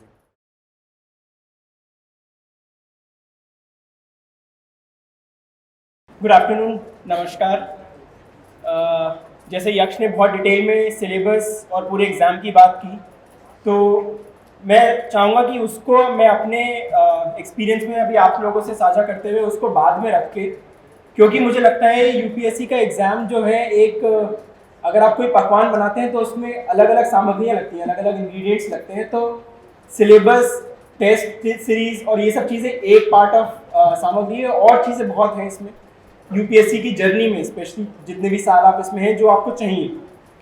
तो उसमें सबसे पहले जिस चीज़ से मैं शुरू करना चाहूँगा, और उससे भी पहले बल्कि मैं आप लोगों से पूछना चाहूँगा कि आप में से कितने हैं जिन्होंने अभी तक एक भी प्रीलिम्स दे रखा है? UPSC का प्रीलिम्स कितने लोगों ने यहाँ दे रखा है? कितने लोग अगले साल देने की सोच रहे हैं कि हम UPSC प्रीलिम्स देंगे? तो आप ज़्यादातर नए हैं जो अगले साल देने का। PCS कितने लोग लिख चुके हैं? और मेंस किसी ने अभी लिखा है? ठीक है। तो अगर आप लोग जैसे नए हैं तो हम उसी तरीके से बात करते हैं कि अभी आपको किन किन चीज़ों की ज़रूरत है। सिलेबस, मुझे उम्मीद है कि जितना यक्ष ने बताया आपको काफ़ी हद तक उस चीज़ से समझ में आ गया होगा कि हमें सिलेबस का मोटा मोटा कैसे जानना है, और उनकी अगर आप शब्दों को अभी अपने कंटेस्ट कर लेंगे तो आगे पढ़ते पढ़ते भी आप उसको और बेहतर समझ पाएंगे कि वो शायद क्या कहना चाह रहे थे मेंस और इंटरव्यू के लिए। देखिए, सबसे पहली बात, और मैं आप लोगों के सवालों में भी देख रहा था कि हम लोगों को कब लगा कि हमें UPSC की परीक्षा देनी है, IAS IPS बनने का सपना देखना है, या जो भी आप लोगों के सपने हैं, उससे पहले सब लोगों को, आप लोगों के लिए ज़रूरी है कि आप अपना खुद का मोटिवेशन अंदर अपना समझें कि मुझे क्यों बनना है, मुझे IAS सर्विसेज में क्यों आना है, मुझे UPSC परीक्षा क्यों लिखनी है। जैसे मैं अपनी बात करूं तो मैं जब कॉलेज में था या स्कूल में था तो मेरे कुछ ऐसे मुद्दे थे जिनके बारे में मैं बहुत संगीन था, जिसके बारे में मैं बहुत पैशनेटली चाहता था कि मैं उस पर कुछ काम करूं। जैसे शिक्षा एक बहुत बड़ा ऐसा मुद्दा था जो इसमें चाहता था मैं कि कुछ काम करूं, और मैं करूंगा भी आगे ज़िंदगी में, जिस भी सर्विसेज में या जिस भी आप क्षेत्र में जाएंगे। पर्यावरण एक ऐसा है, चाइल्ड वेलफेयर, विमेन एम्पावरमेंट, ऐसे कुछ 4-5 मुद्दे थे जो मुझे लगा कि इन पर मुझे काम करने में ज़्यादा रुचि है। और फिर मैंने अपने ऑप्शंस टटोले कि मैं किन अपॉर्चुनिटीज़ के थ्रू उन विषयों पे काम कर सकता हूँ। तो ऐसा नहीं है कि UPSC केवल एकमात्र जरिया है, इतने सारे माध्यम हैं, इतने सारे अलग अलग अपॉर्चुनिटीज़ हैं। और स्पेशली आज के युग में मुझे ऐसा लगता है, हम पढ़ते हुए भी हम देखते हैं कि भारत में इतनी विविध तरह की अपॉर्चुनिटीज़ अब जाग रही हैं जो शायद पहले नहीं थी। ये बात सही है, पहले UPSC का, IAS का रुतबा ज़्यादा था और उसमें काम करने की अपॉर्चुनिटीज़ भी ज़्यादा थी, अभी भी उतनी हैं, बट उसके साथ और अपॉर्चुनिटीज़ अब उसके साथ कंधे से कंधा मिला के चलने के लिए शुरू हो गई है। प्राइवेट सेक्टर में है, किसी को पहले स्पोर्ट्स में रुचि थी, अब उसके लिए बहुत अच्छी अपॉर्चुनिटीज़ है। और आपको स्वास्थ्य क्षेत्र में जाना है, शिक्षा क्षेत्र में जाना है, किसी भी क्षेत्र में जाना है, तो क्योंकि आप लोग नए हैं तो एक बार अपने आप से ज़रूर पूछें कि क्या मैं अपने खुद के मोटिवेशन से UPSC परीक्षा लिखना चाह रहा हूँ, या मेरे पर कोई सामाजिक दबाव है, घर वालों का दबाव है, कहीं से मैं ऐसे प्रेरित हुआ हूँ जो मेरा खुद का मोटिवेशन नहीं है। और वो मोटिवेशन जो है आपको अपने पूरे परीक्षा जर्नी के दौरान इतना काम आएगा। जो लोग पूछ रहे थे कि हम कभी डिमोटिवेट हो जाते हैं, हमें निरंतरता नहीं रहती है, कंसिस्टेंसी नहीं रहती है, तो उसमें वो आपका इनिशियल मोटिवेशन, जिसे कहना चाहिए जो आपने अपने अंदर बीज बोया होगा, वो बार बार आपको काम आएगा कि हाँ, मैंने इस वजह से शुरू किया है, यही लेके मुझे आगे बढ़ना है। और हमें भी ऐसे ही काम करा है।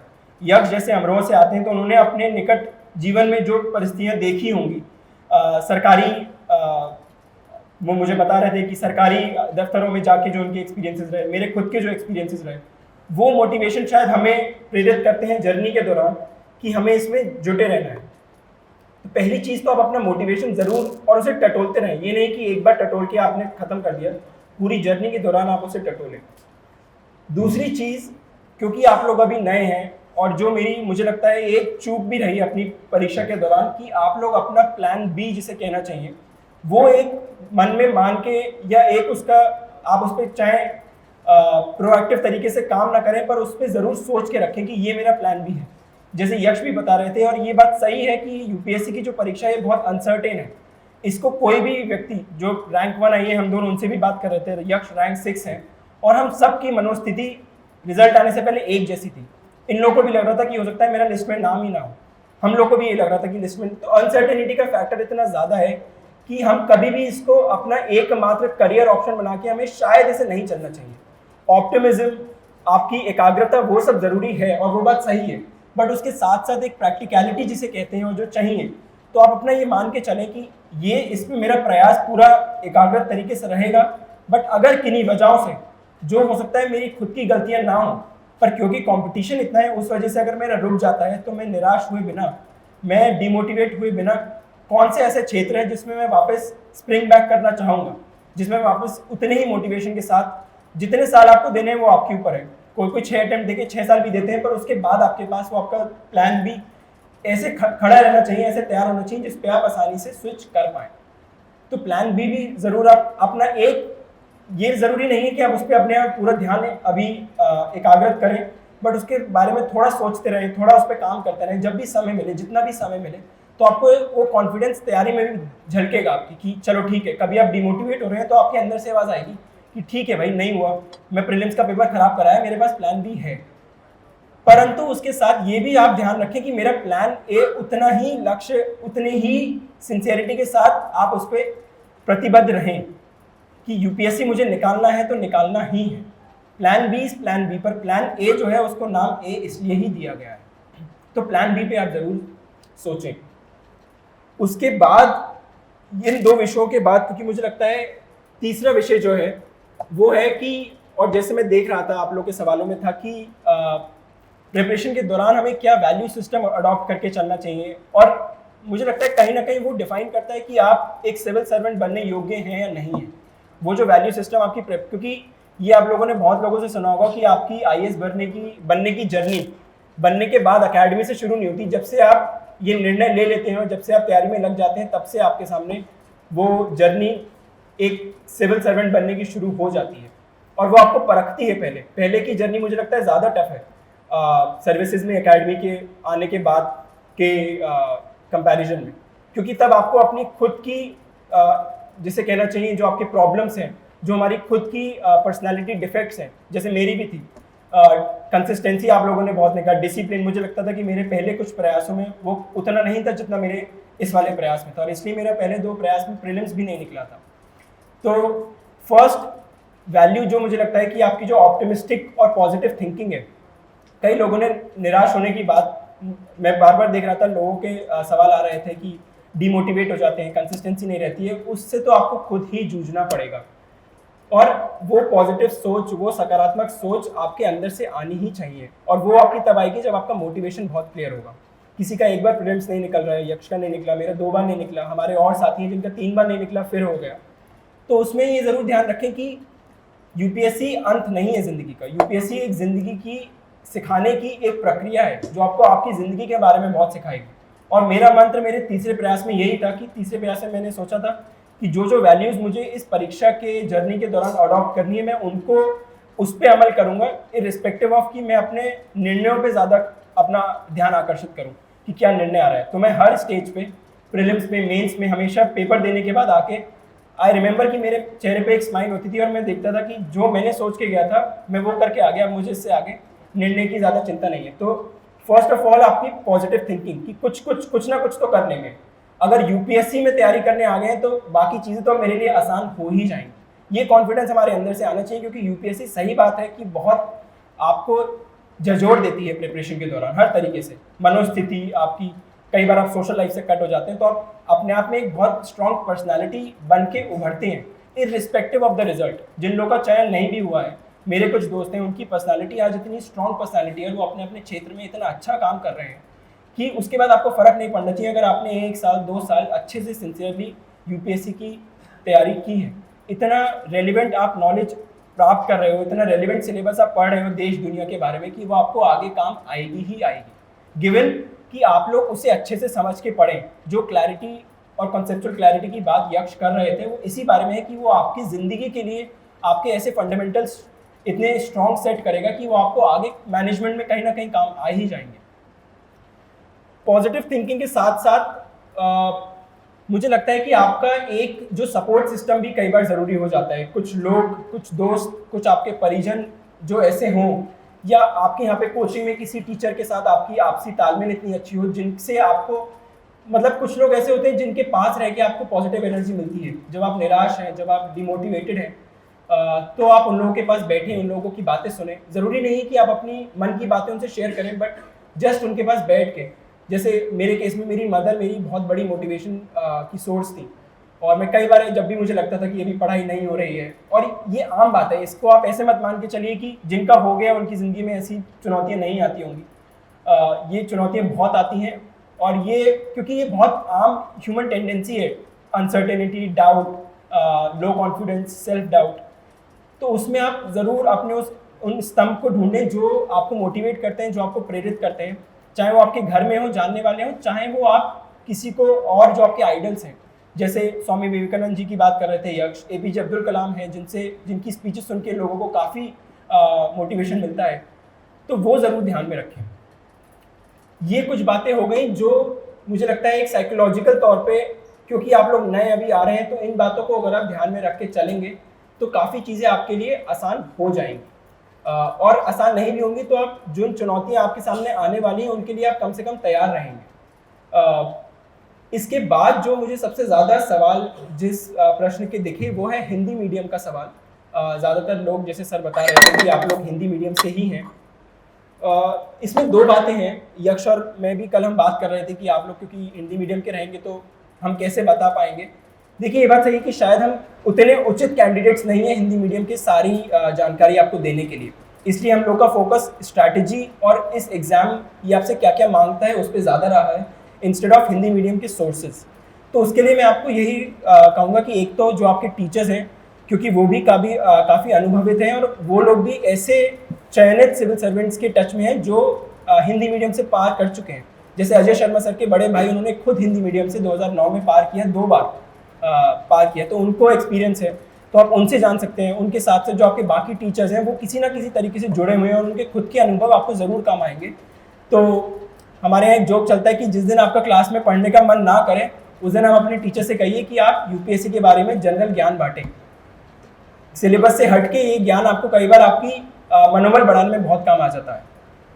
दूसरा, हिंदी मीडियम के इस बार रिजल्ट कंपैरेटिवली अच्छा रहा है। रैंक 18 जो आपके रवि सिहाग हैं, यक्ष उनके कांस्टेंट टच में हैं और मुझे उम्मीद है कि उनकी काफ़ी वीडियोस यूट्यूब पे हैं। बाकी आपको कुछ राय लेनी होगी तो मैं, अगर हम लोग उनके टच में आए तो हम भी उनसे अनुरोध करेंगे कि यहाँ आके या ऑनलाइन माध्यम के थ्रू अगर वो कुछ आपको बता पाएँ तो आपको शायद ज़्यादा आप उनसे हिंदी मीडियम के सोर्सेज के लिए कनेक्ट कर पाओ। पर उससे ज़्यादा ज़रूरी ये है कि जो हम लोग को एक आपके सवालों में झलका कि कहीं हिंदी मीडियम को लेके आप अपने अंदर डिमोटिवेशन की भावना मत लाइए, ये मत सोचिए कि हिंदी मीडियम से चांसेस कम हैं। और ये मुझे लगता है यूपीएससी में एक ब्रॉड सेंस में ये बहुत ज़रूरी है कि कहीं ना कहीं आपके अंदर वो नेगेटिव थिंकिंग हो ही ना। मैं बार बार इसलिए कह रहा हूँ क्योंकि बहुत बार ऐसा होता है कि यूपीएससी के दौरान आपके अंदर नेगेटिव थिंकिंग आ सकती है, वो नहीं आनी चाहिए। दूसरी बात कि जिस सेवा के लिए आप तैयारी कर रहे हैं उस सेवा में आपको समाज में ऐसे बदलाव लाने के लिए चयनित किया जा रहा है जहाँ पे शायद काफ़ी विकृतियाँ हैं, जहाँ पे काफ़ी नेगेटिव टेंडेंसीज, नेगेटिव सोच हैं, और तभी आपको चयनित किया जा रहा है क्योंकि आपसे ये उम्मीद है कि आप उसको पॉजिटिवली हैंडल कर पाएंगे। तो वो आपके सवालों में, आपके शब्दों में ये ज़रूर झलकना चाहिए कि चुनौतियाँ हैं, बट मुझे उन चुनौतियों के हल ढूंढने की तरफ एकाग्रत होना चाहिए, रैदर देन कि मैं उसका कोई एक्सक्यूज़ बनाऊं और रैदर देन कि मैं उसके लिए कंप्लेंट एटीट्यूड ले आऊं कि अगर मेरा कल प्रीलिम्स या मेंस नहीं होता है कि अरे मैंने तो हिंदी मीडियम से दिया था, हमारा तो निकलता नहीं है। रवि सिहाग ऐसे एग्जाम्पल हैं शायद जिन्होंने उसको करके दिखाया है और हर साल ब साल कोई ना कोई टॉप रैंकर्स में हिंदी मीडियम का निकल ही रहा है। तो उस चीज़ को आप निकालते हैं। ये बात सही है कि शायद थोड़े सोर्सेज की अवेलेबिलिटी कम हो सकती है जो बढ़ रही है, तो आप अपने अगर सर से कहेंगे तो वो आपको और ऑगमेंट करके सोर्सेज अवेलेबल करा पाएंगे। कुछ दिल्ली से अगर सोर्सेज आने होंगे वो आपको वो ला पाएंगे। और बाकी जो टॉपर्स हैं उनसे आप जानिए कि उन्होंने हिंदी मीडियम के थ्रू कैसे सरल करी है अपनी जर्नी यूपीएससी प्रिपरेशन की, उस पर ज़रूर आप ध्यान दें। उसके बाद मैं आपके जो सवाल कुछ पढ़ रहा था और उन पे मैंने कुछ जो पॉइंटर्स सोचे थे उस पे हम 5 मिनट डिस्कस कर लेते हैं, फिर चाहे क्वेश्चन आंसर्स लेने हैं जैसा सर कहेंगे वैसा हो जाएगा।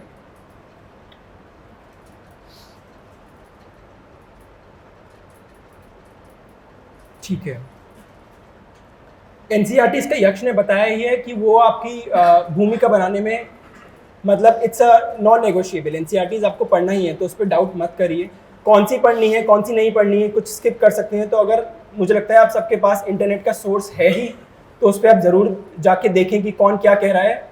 और उसके बाद एक बात जो मैं वैसे भी आपसे कहना चाहूँगा और उसको ज़रूर ध्यान रखिएगा कि यूपीएससी का कोई एक सिंगल मूल मंत्र या सिंगल स्ट्रैटेजी नहीं है। मैं यक्ष से कल पहली बार मिला और हम लोग ट्रेन में डिस्कस कर रहे थे, वो अपनी स्ट्रैटेजी बता रहा था, मैं अपनी बता रहा था, और हमारी मतलब डायमेट्रिकली ऑपोजिट स्ट्रैटेजीज हैं और दोनों का चयन हुआ है। ऐसे ही अगर आप और टॉप रैंकर से पूछेंगे तो आई एम श्योर उनकी भी स्ट्रैटेजीज कहीं ना कहीं अलग रही होंगी। तो जो मैं बता रहा हूँ या जो आप कहीं और से सुन रहे हैं तो उसको ये मत मानिए कि मुझे अपने लिए ऐसी की ऐसी स्ट्रैटेजी डिवाइस करनी है या इसी स्ट्रैटेजी पे चलना है। हर स्ट्रैटेजी से आपके लिए क्या बेहतर काम उपयोगी आएगा उसको आप लेके और अलग अलग स्ट्रैटेजी से कुछ पॉइंटर्स लेके अगर आप आगे बढ़ेंगे तो वो ज़्यादा अच्छा रिफ्लेक्ट होगा आपके पूरे प्रिपरेशन में। एक स्ट्रैटेजी को ही ये मानकर कि यही सबसे बेस्ट होगी क्योंकि ये टॉपर कह रहा है या ये वो कह रहे हैं, ये मुझे याद है हम लोग एक और सेशन में भी मिले थे, वहाँ पे भी सारे टॉपर्स ने कहा था कि कोई भी एक स्ट्रैटेजी क्योंकि मैं टॉपर हूँ इसलिए मान के आप ना करें। अलग अलग स्ट्रैटेजीज में से और जो उसमें उसके अलावा भी अगर आपको लगता है कि ये मैं अलग जाके कर रहा हूँ क्योंकि ये मेरे लिए काम आ रहा है तो वो ज़रूर कीजिएगा। स्ट्रैटेजी, टाइम मैनेजमेंट और मटेरियल पे एक क्वेश्चन था। तो देखिए मुझे लगता है कि अगर आपका डिसिप्लिन्ड एक फोकस है तैयारी के लिए तो आप अपनी स्ट्रैटेजी और टाइम मैनेजमेंट खुद निकाल लेंगे। और ये मत सोच के चलिए कि आपको पहले दिन से ही बिल्कुल परफेक्टली टाइम मैनेज करते हुए परफेक्ट स्ट्रैटेजी के साथ बढ़ना है। यक्ष का भी प्रीलिम्स नहीं निकला, मेरा भी नहीं, कुछ लोगों का निकल भी जाता है पहली बार में, बट वो भी आपको बताएंगे कि उन्होंने शुरू में गलतियां की हैं। हो सकता है उन्होंने समय ज़्यादा दिया जिसकी वजह से उन्होंने कम समय में ही कम दिनों में ही अपनी स्ट्रैटेजी सुधार ली। बट शुरू में ऐसा नहीं है कि किसी को बिल्कुल एक उत्तीर्ण स्ट्रैटेजी पता है जो आपको सफल करने में काम आएगी। बाकी क्योंकि आप लोग सब एक कोचिंग के माध्यम से जुड़े हुए ही हैं तो मैं ये मान के ही चल रहा हूँ कि आपको जहाँ भी कुछ भी डाउट आता है आप अपने टीचर से पूछेंगे, वो आपको ज़रूर उस कोर्स करेक्शन जिसे कहते हैं अपनी स्ट्रैटेजी में करने में खूब कारगर साबित होंगे ही। कहीं भी आपको लगता है कि ये मेरी स्ट्रैटेजी गलत जा रही है, आप आपस में अपने 4-5 लोगों को, जिन लोगों को आप लगता है कि ये 4-5 लोग मुझे लगता है कि सिंसियर है, सबको अलग अलग लग सकता है, उनका एक ग्रुप बनाइए, आपस में स्ट्रैटेजीज, आपस में नोट्स, आपस में करंट अफेयर शेयर कीजिए, आपस के डाउट्स जाके फिर आप वापस अपने टीचर से पूछेंगे। हम लोग भी ऐसे करते थे, मैं जब एक ऑप्शनल की कोचिंग लेता था तो मैं भी 4-5 लोग का ग्रुप था और फिर हम टीचर से जाके कुछ चीज़ें पूछ लेते थे, 2-3 चीज़ें बताते थे और हमारा कोर्स करेक्शन हो जाता था कि हाँ यहाँ हम सही करके आगे बढ़ सकते हैं। तो ग्रुप स्टडी या ग्रुप कंसल्टेशन भी इसमें कई बार काफ़ी कारगर साबित हो जाता है, लेकिन फिर से वो आपको अपने लिए देखना है कि मैं इंडिविजुअल स्टडी बेटर कर रहा हूँ या मैं ग्रुप स्टडी बेटर कर रहा हूँ या कर रही हूँ।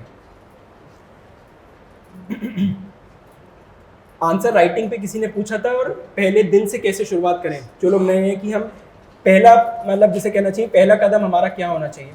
तो उसमें एक नॉर्मल ओपिनियन जो है और जो यक्ष ने भी कहा कि आप न्यूज़पेपर पढ़ना आज ही से शुरू कर दें।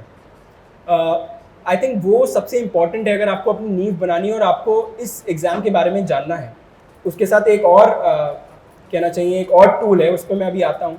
बट न्यूज़पेपर अगर आप पढ़ना शुरू करेंगे और क्यूरियोसिटी के साथ, जैसे वो कह रहे थे कि अगर, क्योंकि न्यूज़ पेपर में there is only so much space that they can write about a topic.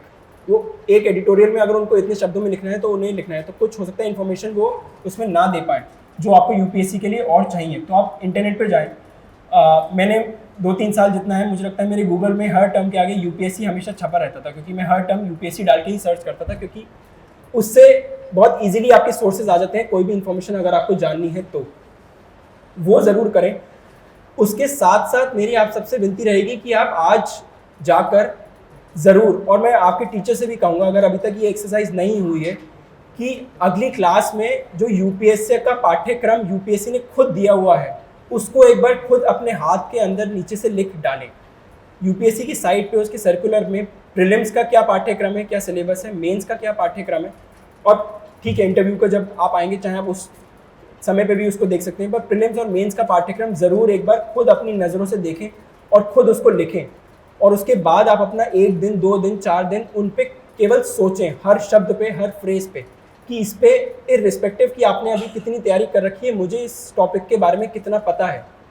अगर नारी सशक्तिकरण एक इशू है, अगर एक टॉपिक है यूपीएससी के सिलेबस में, बस अपने जिसे कहना चाहिए ब्रेन स्टॉर्मिंग में जाके अभी देखें अभी तक मुझे कितना पता है, हमारे देश में क्या स्थिति है, क्या क्या पिछले कुछ सालों में ऐसे इशू आए हैं जिसकी वजह से ये वुमेन एम्पावरमेंट वाला इशू उठ के आया है, सरकार की क्या स्कीम्स ऐसी चल रही हैं जो इस इशू पे चल रही हैं, और ऐसा हर टॉपिक के लिए आप अगर करेंगे तो मुझे लगता है आपकी इतना जर्नी सरल हो जाएगी, क्योंकि कहीं ना कहीं ये भी हम एक चूक कर देते हैं कि हम सिलेबस नहीं पढ़ते हैं, test series, preparation, books, answers, उसके उलझने के चक्कर में हम ये भूल जाते हैं कि यूपीएससी हमसे क्या पूछना चाह रहा है या यूपीएससी की डिमांड सिलेबस वाइज क्या है।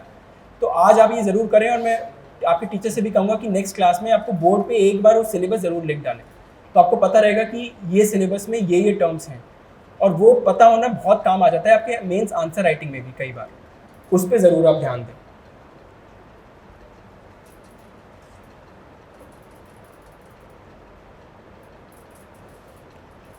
ठीक है, 2-3 इश्यूज और हैं। टेस्ट सीरीज़ का सर मुझे बता रहे थे कि यहाँ इलाहाबाद के बच्चे टेस्ट सीरीज़ के लिए आते ही नहीं हैं। अगर आपने तैयारी शुरू कर दी है और कर रहे हैं तो ना आने के 2 या 3 कारण ही मुझे लगते हैं कि या तो आप सिंसियर नहीं हैं या आप टेस्ट सीरीज़ से डर रहे हैं। मेरे लिए दूसरा कारण हमेशा चलता था, मैं हमेशा डरता था कि मेरी तो तैयारी इतनी नहीं हुई है, टेस्ट सीरीज़ में फेल कर गया तो। लेकिन इस एग्ज़ाम में जो मैंने अपने पर्सनल अनुभव से देखा है कि अगर आपको अपना स्तर बेहतर करना है तो वो टेस्ट सीरीज़ में गलतियां करके ही होगा। ये टेस्ट ऐसा है क्योंकि ये इस टेस्ट में जो आपकी फाइनल रैंकिंग है वो ज़्यादातर आपके मेंस के मार्क्स से निकल रही है, और मेंस का पूरा आपका लिखने वाला परीक्षा है। जितना ज़्यादा से ज़्यादा आप लिखेंगे, पहले अपने आप लिखना आप शुरू कर दें। एक बेसिक अगर आपने एनसीईआरटी की फाउंडेशन बना ली है तो आप पिछले साल के क्वेश्चंस उठाएं, किसी टेस्ट सीरीज़ के ना भी उठाएं तो एटलीस्ट पिछले साल के क्वेश्चंस उठा के आप सबसे पहले उस पर देखें कि मैं उस पर क्या लिख पा रहा हूँ। फिर अपने दोस्तों में आप 2-4 लोगों में सर्कुलेट करें अपने आंसर्स, आपस में एक दूसरे के चेक करें, और फिर अगर आपको लगता है तो ज़रूर कोचिंग की या किसी और की टेस्ट सीरीज़ आप लें और उसमें अपने टीचर से चेक कराएं, क्योंकि आपके कंटेंट के साथ साथ वो आपको ये बता पाएंगे कि किस तरीके का पैटर्न आपको आंसर में लिखना है। अगर पहले बॉडी आना है, पहले कंक्लूजन आना है, पहले इंट्रोडक्शन आना है, और उसमें क्या क्या कंटेंट्स रेलिवेंट है उसमें लिखने के लिए।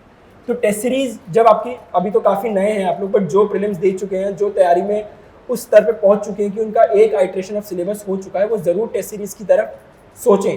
किसी को आर्थिक तंगी है तो वो अपने टीचर से बात करें, वो कोई ना कोई हो सकता है सुझाव आपको देंगे ज़रूर, बट टेस्ट सीरीज़ से ना कतराएं, क्योंकि वो कई बार इसमें बहुत इम्पॉर्टेंट बन जाता है यूपीएससी की तैयारी के लिए।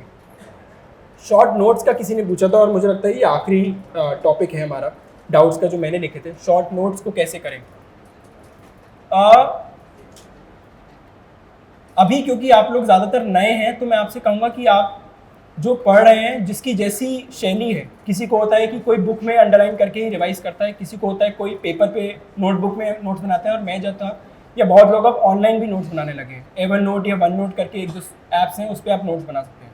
जिसकी जो शैली है, आप अपनी पहली आइट्रेशन में बिल्कुल बिंदास जिसे कहना चाहिए, वो जैसे आपका मन कर रहा है वैसे नोट्स बनाएं। बहुत अच्छे आर्ट ऑफ आंसर राइटिंग या आर्ट ऑफ नोट मेकिंग की वीडियोस ऑनलाइन हैं, और आपके टीचर से अगर आप पूछेंगे वो भी आपको बता देंगे कि कैसे बनाना चाहिए। उससे आप थोड़ा समझ लें, उसके बाद फर्स्ट आइट्रेशन के आप नोट्स बिल्कुल जो आपको लगता है कि इतने नोट्स बना के मुझे समझ में अपने नोट्स वापस आ जाएंगे, मुझे वापस बुक नहीं उठानी पड़ेगी, वैसे नोट्स आप बनाएं। उनको जब आप सेकेंड आइट्रेशन में पढ़ोगे दूसरी बार में, तो आपको लगेगा अच्छा इसमें से मुझे 60% मटेरियल जो मैंने नोट्स में लिखा था वो याद है, 40% याद नहीं है। तो आप अपने थर्ड आइट्रेशन ऑफ नोट्स बनाओगे जिसमें आप बस वो 40% लिखोगे, और वो 60% आपकी कंसेप्चुअल क्लैरिटी की वजह से आपको लगेगा अब मुझे इसको वापस लिखने की ज़रूरत नहीं है। तो नोट मेकिंग एक बार में ज़रूरी नहीं है कि आप बिल्कुल उत्तीर्ण कर लें। मैंने भी मतलब 7-8 बार नोट्स अलग अलग बनाए हैं या उन्हीं नोट्स में बेहतरी करी है। तो नोट्स मेकिंग आप ये मत सोच के चलिए कि एक बार जो मैंने बना लिए वही मेरे एंड तक काम आएंगे, आपको बार बार आइट्रेशंस करके उन्हें उसमें सुधार लाना ही पड़ेगा।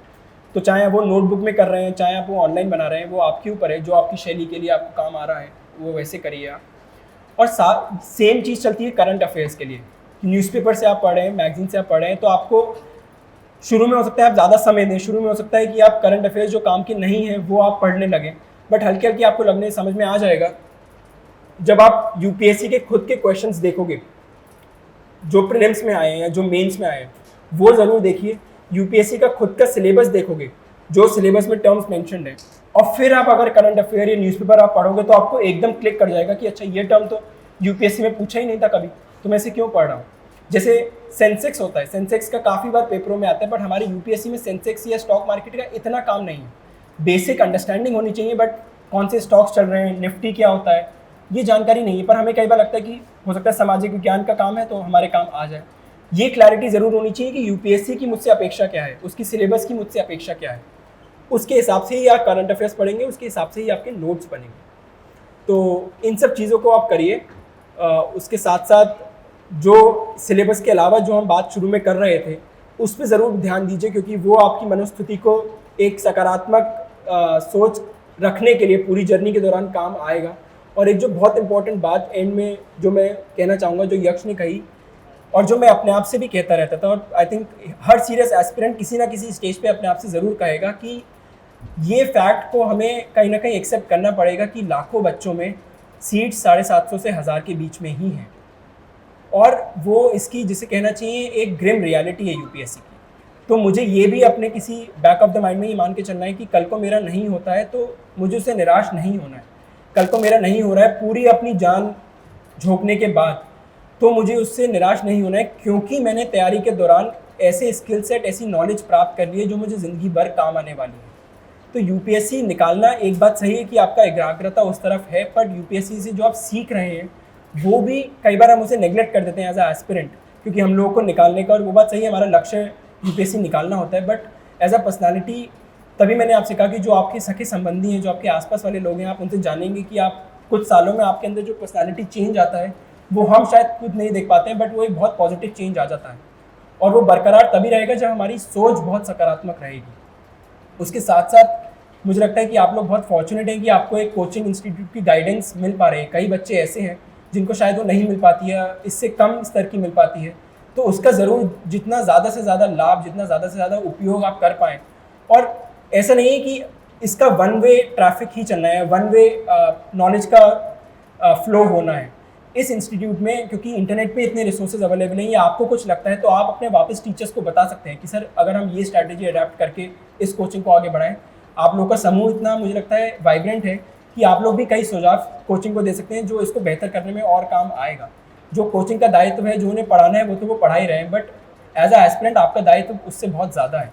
तो उस तालमेल को भी ज़रूर अच्छा बनाए रखें और सकारात्मक सोच रखें। यूपीएससी की फंडामेंटल्स को ज़रूर जानें, सिलेबस क्या है, पास्ट ईयर क्वेश्चंस क्या हैं, वो अगर आपके क्लियर हैं तो आप काफ़ी सरल तरीके से आगे बढ़ेंगे, और उसके बाद एक टेस्ट सीरीज़ कंसिस्टेंसी, डिसिप्लिन के साथ आप आगे बढ़ोगे। और ये पहले दिन से नहीं आना है, गिर के हर दिन गिर के खड़ा होके वो ऐसे ही जर्नी चलेगी।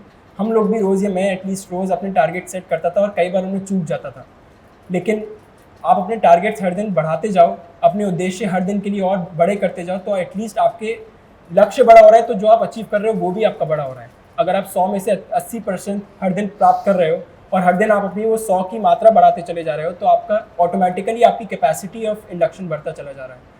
तो उसको ज़रूर बनाए रखिए। अपनी पर्सनैलिटी जो है, हमें वो दिखना चाहिए कि मेरी पर्सनैलिटी इवॉल्व हो रही है इस यूपीएससी जर्नी के दौरान।